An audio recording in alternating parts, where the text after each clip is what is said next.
Bom, pessoal, bom dia.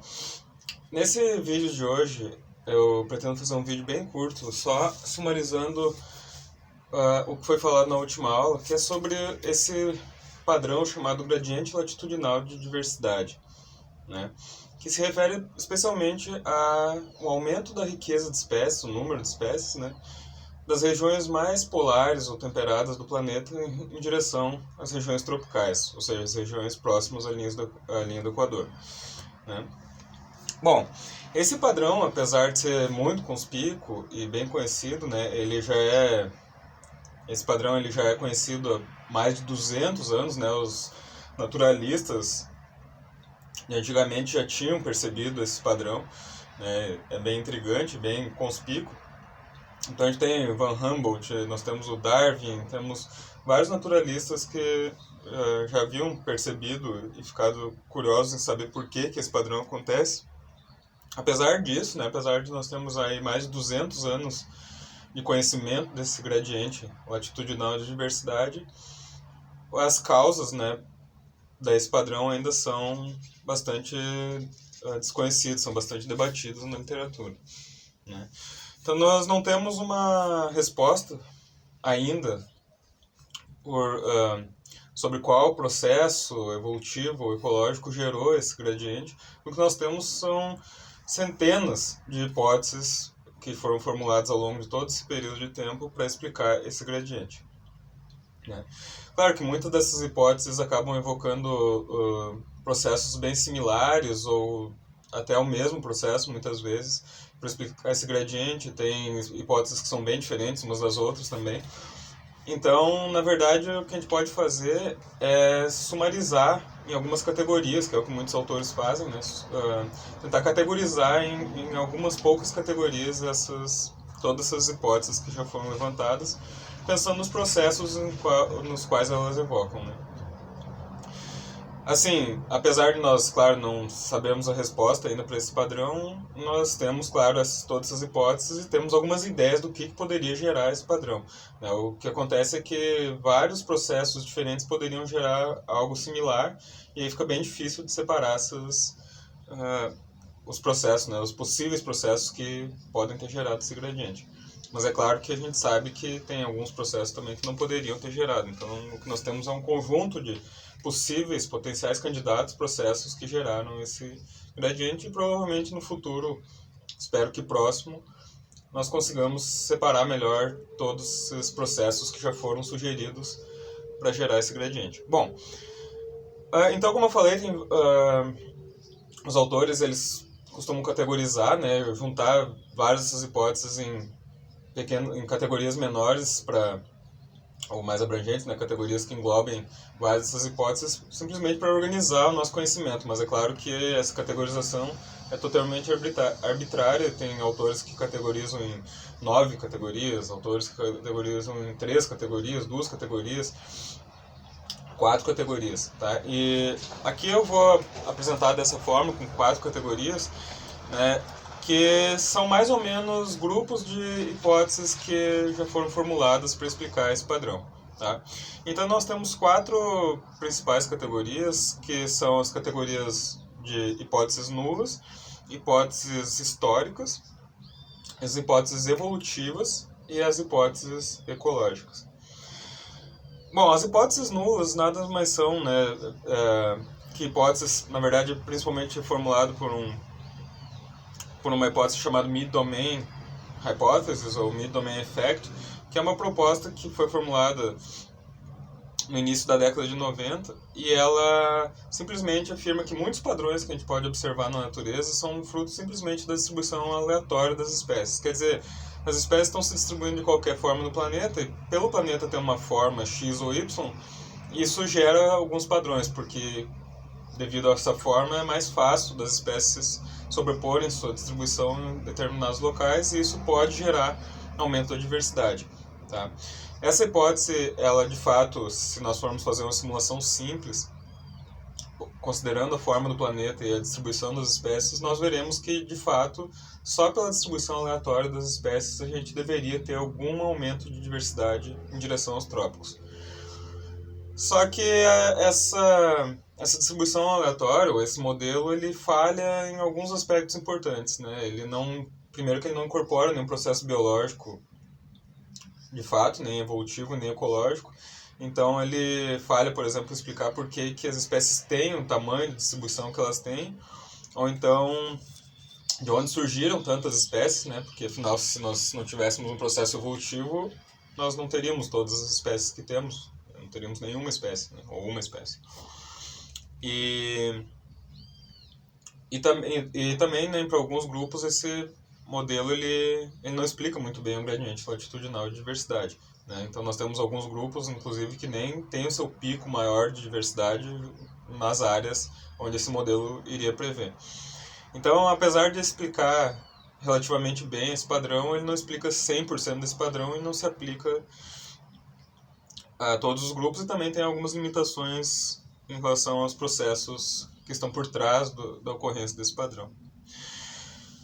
Bom, aí nós temos as hipóteses históricas. As hipóteses históricas, né, e claro que a história evolutiva também, quando a gente for falar das hipóteses evolutivas também, está associado com a história do planeta.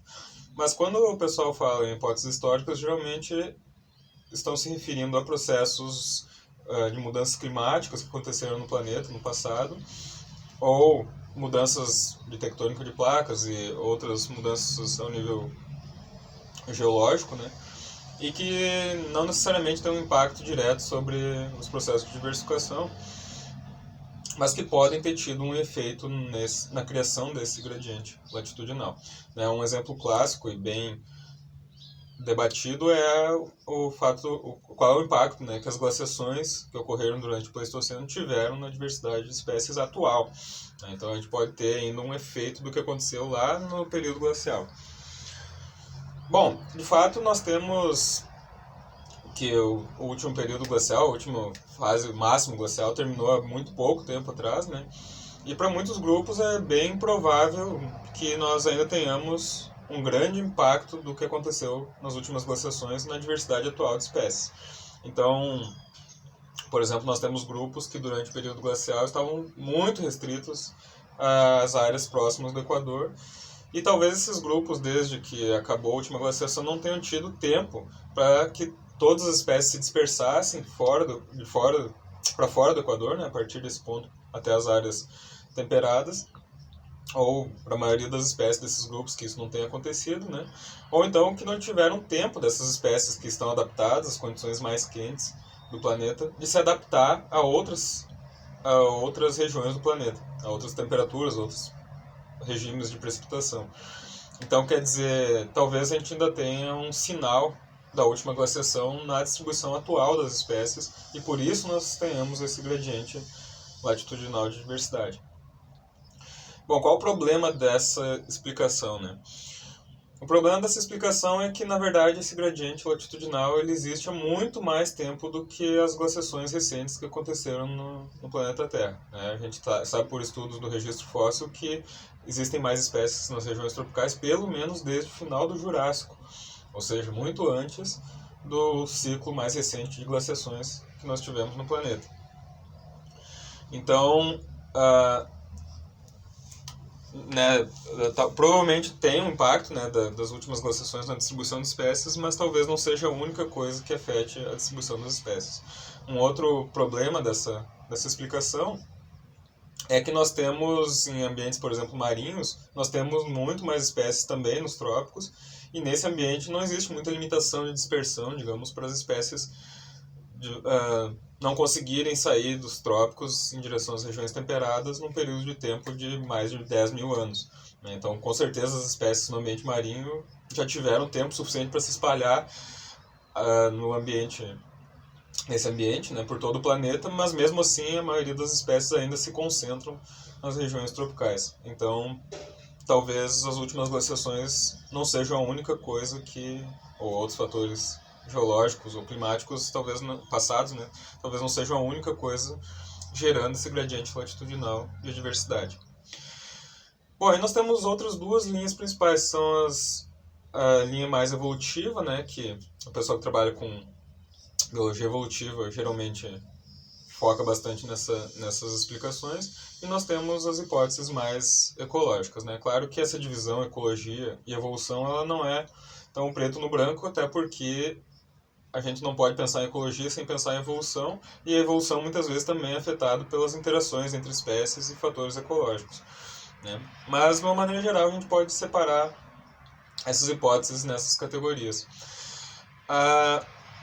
As hipóteses evolutivas, então, né, elas tendem a explicar essas diferenças entre regiões tropicais e não tropicais, pensando nos processos de diversificação que ocorreram no passado. Né? O que é o processo de diversificação? Diversificação é o processo de extinção e especiação. Né? É um balanço, na verdade, entre especiação e extinção. Então, se a especiação, por exemplo, o surgimento de novas espécies é maior, então a diversificação é maior. Se a extinção é menor, então a diversificação também é maior. Né? E então, se nós tivéssemos um processo de especiação, por exemplo, maior nos trópicos em relação às áreas temperadas, então a gente deveria esperar mais espécies nos trópicos, né? Se tudo mais fosse mantido constante. Ou seja, se nós não pensarmos na história da Terra, nem nada disso, nós deveríamos, se esse fosse o único processo ocorrendo, nós deveríamos ter mais espécies nos trópicos. Da mesma forma, se nós tivéssemos menos extinção nos trópicos, da mesma forma a gente deveria ter mais espécies nos trópicos.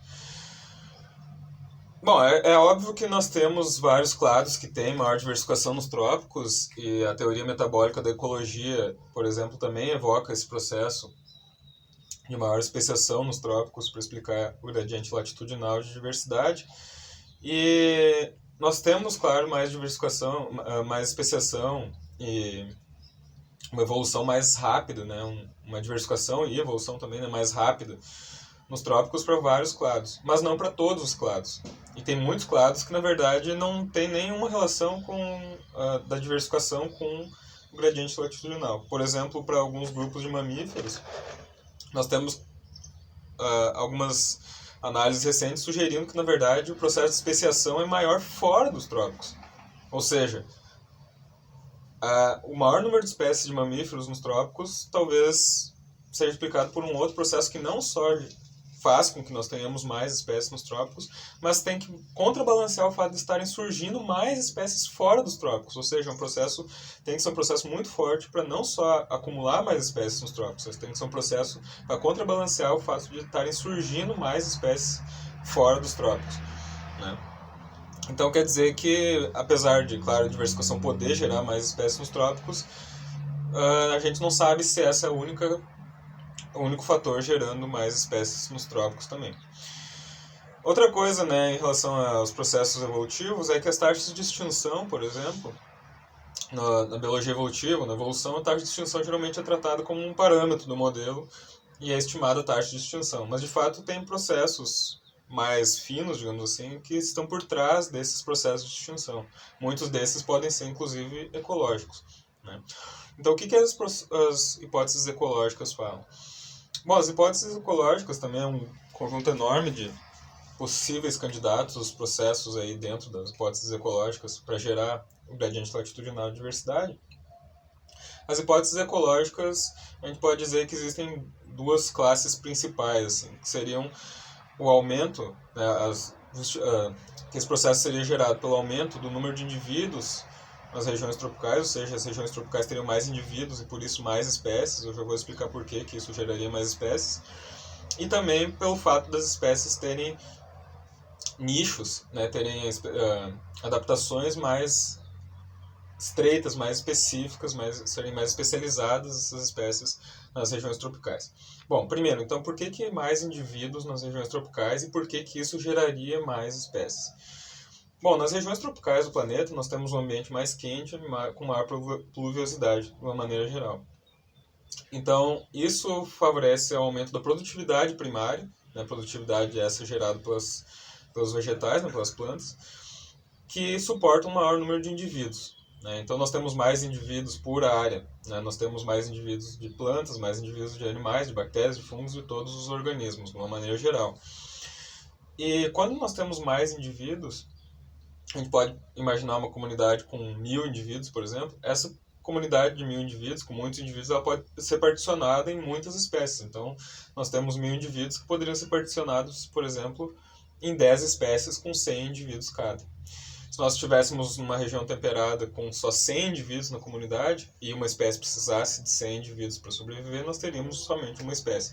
Então, claro que quanto mais indivíduos nós tivermos, mais espécies nós vamos conseguir ter, separando esses indivíduos nas diferentes espécies.